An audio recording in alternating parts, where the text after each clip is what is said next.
I know that what I did was so horrible.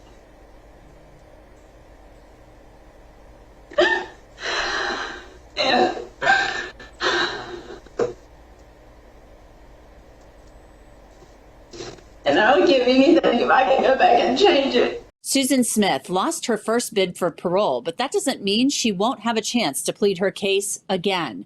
Smith is serving life in prison for the murders of her two young sons, Michael and Alex. I look at the incredibly sad case. Welcome to Crime Fix. I'm Angenette Levy. When Michael and Alex were reported kidnapped back in 1994, that set off a search for two little boys in a red Mazda that took the nation by storm. Michael was 3 and Alex was only 14 months old, and their mother, Susan Smith, told sheriff's deputies in Union County, South Carolina, that a black man had carjacked her and took her precious sons. This quickly became a national news story, with the entire nation on high alert, looking for Michael and Alex and that red car. Susan Smith pleaded for the safe return of the boys on national television. I would like to say to whoever has my children that they please bring them home. All of this, we know now, was a lie, but the public wouldn't know that for 9 days. And Susan's estranged husband at the time, David Smith, stood by her for those 9 days, supporting her. He believed her, and you're going to hear from him in a bit. But law enforcement, including former solicitor Tommy Pope, they were suspicious of Smith from the start. The initial report of the carjacker, I'd been a law enforcement officer before. I'd worked at the South Carolina Law Enforcement Division. And so when I heard the carjacker story, it just didn't really jive.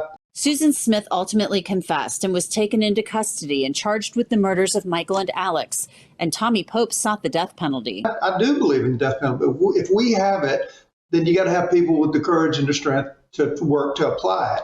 Well, in this circumstance, I tried to treat Susan the same way I think anybody else should have been treated in that circumstance. If we didn't have the death penalty, whatever the most stringent penalty was, whatever we would have had, that's what she deserved. I also thought if the black man had done it, they would have run me out of office if I didn't seek the death penalty. If David Smith had committed the crime, same deal. So I just thought Susan needed to be treated in the same manner. The difficulty there is it makes people uncomfortable to think, one, a mother would do that. Two, somebody that looks like our coworker, our sister. It's almost easier for us to accept if it is the bad guy because you can figure out how it won't happen to you and I. But the jury opted for a life sentence instead. Back in 1994, that meant that Smith could be eligible for parole after serving 30 years. Michael and Alex's father, David Smith, and his wife, Tiffany, told me before the hearing that they would oppose Smith's release. No, I do not want Susan to be released. I don't know what I'm going to even say to the parole board other than I don't want to release, but more than that, I don't know. I know I'm just going to speak from the heart and, just remind them of, most importantly, the lives that she took, but also the lives that she changed forever. All the people all the family that, she changed. I don't know if it's the right way to put it, but history for my life, the way my life's supposed to go. She changed all that. And I want to tell the parole board, you can't let her out. I mean, she did it intentionally with malice and forethought, as they say in the courts. And 30 years is just not enough for justice for Michael and Alex. The case of Susan Smith murdering her two sons, Michael and Alex, is unbelievable even 30 years later. Smith has been behind bars since 1994. I put her into truthfinder.com, the world's largest public records search service, to see what I could find. Susan Smith appears in the search results. She's 53 and her conviction for the murders of Michael and Alex appears in those search results. Truthfinder is a great resource because it will show you criminal and traffic records, past addresses, social media accounts, phone numbers, and relatives. The one thing I like about Truthfinder, it will also show you the addresses of registered sex offenders in your neighborhood. If you want to try Truthfinder, I have a great deal for you. You can get 50% off of confidential background reports. Just log on to www.truthfinder.com/LCCrimeFix and start accessing information about almost anyone. Smith's time behind bars has been checkered, to say the least. She's been in trouble for using drugs. She's been moved from one prison to another for having sex with 2 prison guards who were later fired, and she had attempted suicide. From 2015 to 2024, she didn't have any reprimands. Then in August, that changed. Smith lost canteen and tablet privileges for talking with a documentary film producer and promising to connect that producer with David Smith. Her record appeared to show a woman who was not doing what she needed to do behind bars to rehabilitate herself. At her parole hearing in November, there was a lot of interest, and her attorney spoke about ways in which Smith had tried to better herself while in prison. She's been IRC chairman within the institution. That means something. You're voted on by your peers, and it is an honor to be in that position. She has been a math tutor in education. She's helped numerous inmates obtain their GED. She's been in the character arts program, prison fellowship, which I think is extremely important to her. She's much stronger in her faith than she has ever been. And that is a comfort for her. It's something that she enjoys. It's something that is extremely important. Jumpstart, good program. She's been in that program. She would actually like to go to Jumpstart if the board would consider her for parole. He has been out of the program for a couple of years, and that would be, she'd have to do some other things for that to happen. So that's why we have chosen that she would go and live with her brother. Good, solid individual in the community. And then Susan Smith spoke. First of all, I want to say how very sorry I am.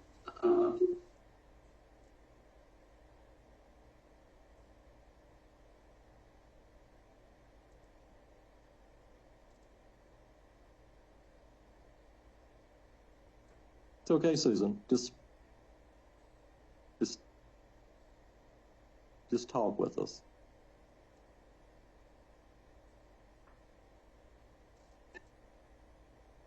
I know that what I did was horrible.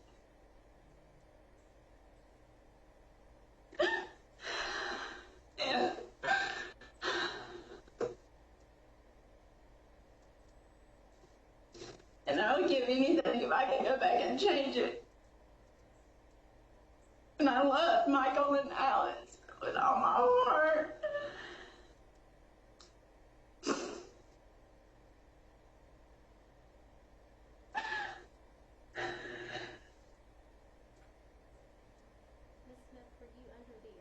Of drugs or alcohol the night that you murdered your children? No, ma'am, I was not. But then David Smith spoke against the release of the woman who murdered his little boys. It's been a tough 30 years. I'm not here to speak about what she's done in prison. You all have the records and accounts of all that. Just here to advocate on Michael and Alex's behalf and as their father.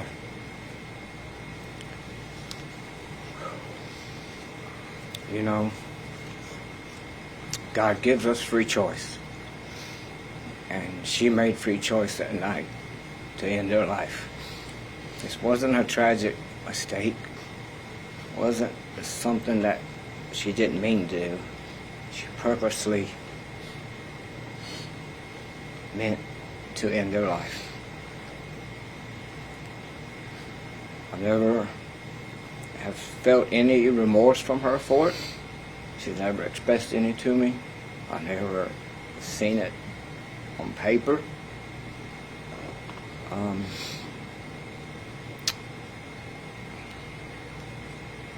No, she You've heard she changed my life for the rest of my life that night.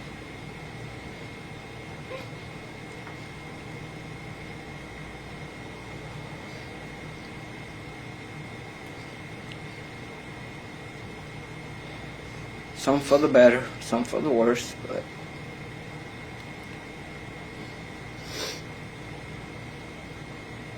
what she did, not only to Michael and Alex,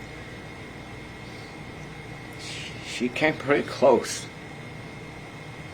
to causing me to end my life because of the grief that she brought upon me.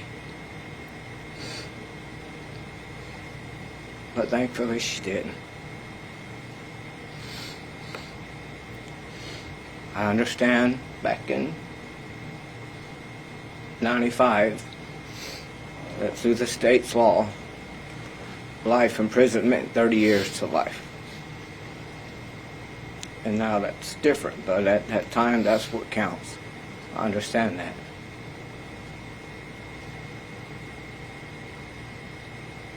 But ultimately, to me, that's only 15 years per child. Her own children. It's just not enough. So I'm asking that you please deny her parole today. And hopefully in the future, but specifically today. Not let her out. I miss them very much. And I love them very much. And I will be here every 2 years going forward to ensure that your death doesn't go in vain. Thank you. The parole board swiftly denied Susan Smith's parole, but she comes up for parole again in 2026. I want to bring in Jen Wood. She is the researcher at Fitz News, and she has been covering the Susan Smith case and her bid for parole, which was denied, as I mentioned earlier. Jen, first of all, your thoughts on Susan Smith being denied parole. I know I was not surprised one bit. She's coming up for the first time, and, you know, she hasn't exactly been the best inmate during her 30 years behind bars.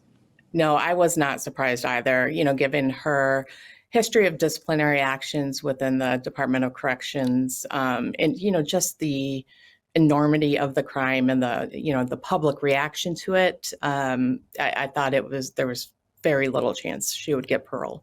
One thing that I found so interesting during the hearing was that the member of the parole board, who was the main person, basically the chair asking most of the questions, she said, you know, she thanked the Smith family for coming in, for everybody who was with them, supporting them, and said, we'll have an answer for you later today. I think they were out of the room for maybe 15 seconds, and then they took the vote, and it was boom, boom, boom, boom, boom, unanimous, deny. All red. Straight, Yes. Yeah, all red, deny. There was one member who abstained because they had served as the warden for a time at one of the prisons where Susan Smith had been housed. So this was very swift. I mean, they didn't have an answer later that afternoon. They had an answer like that. So they were ready to send a very clear message. Now, Susan Smith will come up for parole again in 2 years.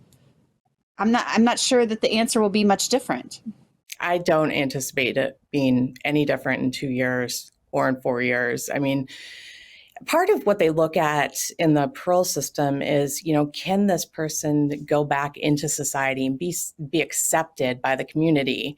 And I don't think there's any chance that that will ever happen for Susan Smith. I don't think that, you know, she could go to the grocery store in Union, South Carolina, and, you know, everybody feel good about that. And, you know, listening to her ex-husband and the father of the two children, David Smith, speak was heartbreaking. And, you know, I fully anticipate he will every 2 years be back to make the same statement. You know, and I think you're right. I mean, I don't think he is ever going to let this go. And if there ever comes a time where he's unable to go and speak for Michael and Alex because that's what's most important to him and his wife, Tiffany. I'm sure his wife, Tiffany, and his daughter, Savannah, will pick up that mantle and will attend all of these parole hearings, as will Tommy Pope, the solicitor who put her away, and the current solicitor, Kevin Brackett. What do you know about what she's been doing behind bars right now? Since, you work for Fitz, you're down there in South Carolina covering this. I mean, her attorney said during the parole hearing that because it doesn't say she's had any educational credits on the prison website. So I was shocked when he said she was working on an associate's degree. That struck me because that is not reflected in the records at all. She's not done any educational stuff according to the records online. I mean, what's she doing every day behind bars that you're what has your reporting revealed? So I had done a FOIA for her call records and text, communications from the prison tablet in the months leading up to the parole hearing, just to get a sense of what was going on. And, she, right before the parole hearing, she got disciplined for speaking to a documentary producer, which is not allowed in the South Carolina Department of Corrections. She didn't, nothing in those communications other than the communications with the producer, which aren't allowed. She seemed to just be kind of preparing for the parole hearing mentally. She had mentioned she was trying to join a group within prison. I think it sounded like it was, religion related. And she did not ultimately, she did the interview for that and did not ultimately get accepted. But other than that, she seems to be reading books and pretty quiet. So her days are taken up with reading books. She has a job in prison. We know that, but not really doing a whole lot. There's not a whole lot you can do in prison. No. She did get a lot of fan, letters, like, people get those in prison when they're a high profile inmate. I did see a lot of that, and she did communicate with them back, but it was nothing overly salacious, which surprised me because, historically, she's had quite the history with communicating with people outside of prison.